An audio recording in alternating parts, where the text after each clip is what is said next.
It will be very short. It's a great pleasure and privilege for the Library of the Hungarian Academy of Sciences to participate for the first time in this Congress series and to give a short presentation on what we have preserved of Uzbek cultural heritage.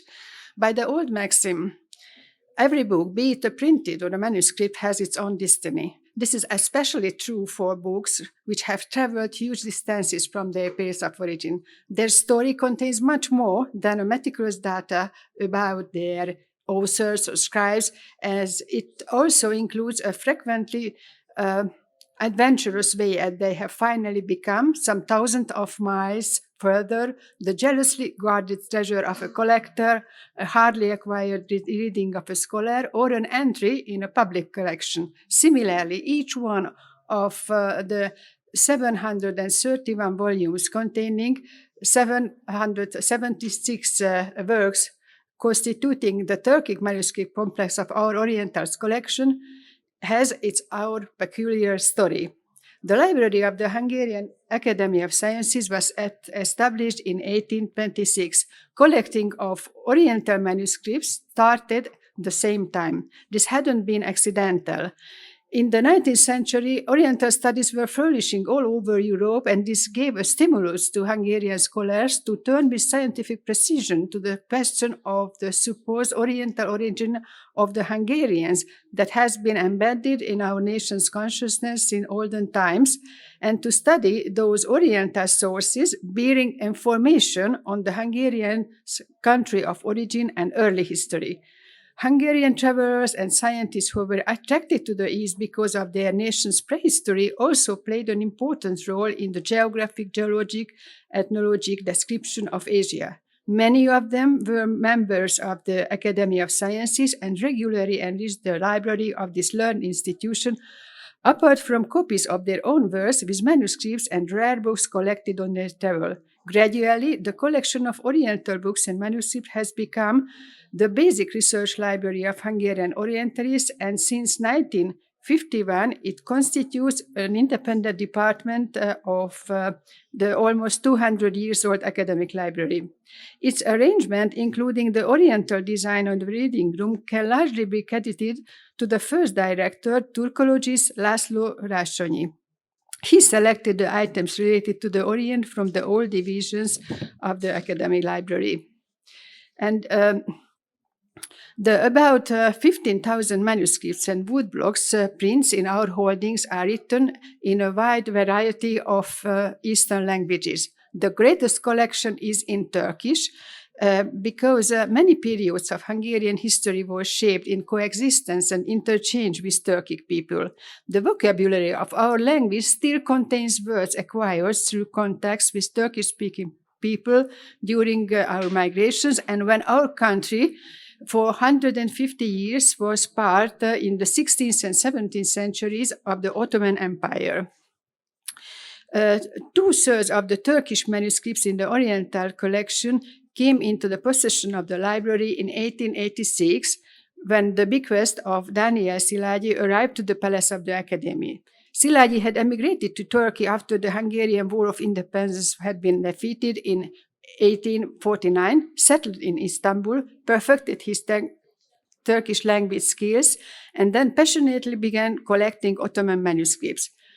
The Scholar Antiquarian Bookshop was well known to Hungarian Orientalists like Arminius Vambéry, and it was on his proposal that the Academy bought a part of this collection.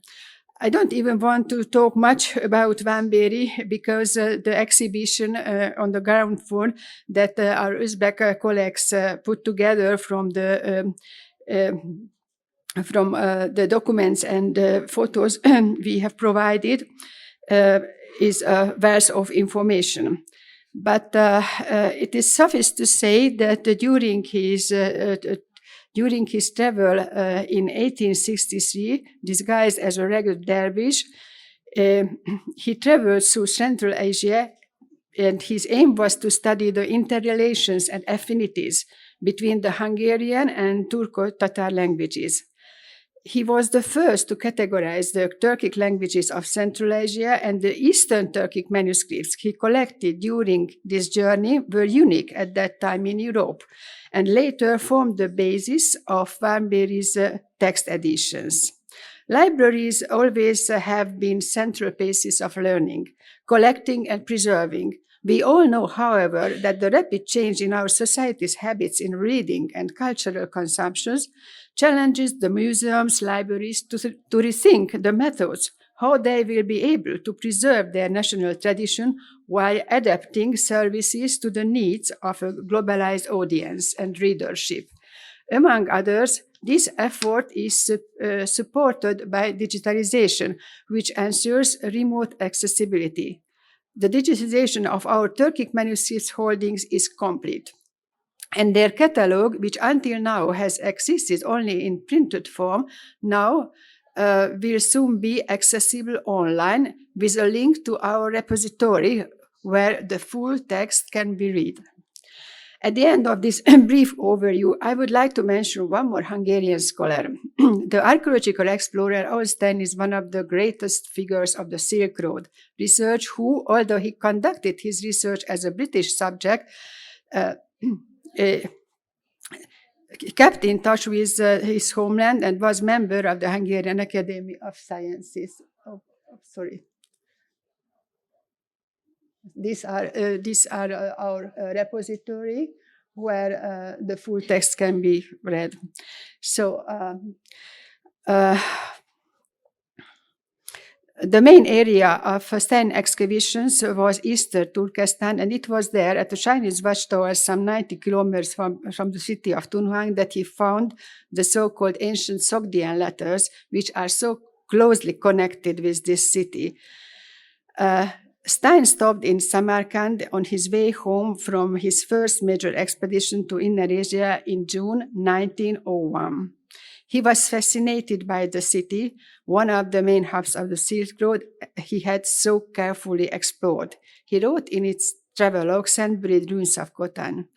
This journey enabled me to obtain many interesting glimpses of part of Central Asia, which by its historical association and its ancient culture has had a special fascination for me ever since my Oriental studies began.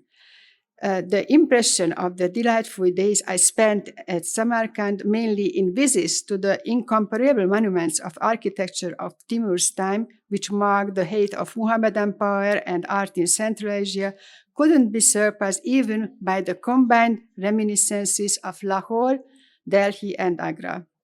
Stein's 7,000 photographs preserved in the library of the Hungarian Academy of Sciences, just like these more than 120 years old records of Samarkand, as a result of our digitization program, by now equally accessible from anywhere in the world, and serve the common purpose of working together and to preserve and share the relics of the past. Thank you very much for your attention.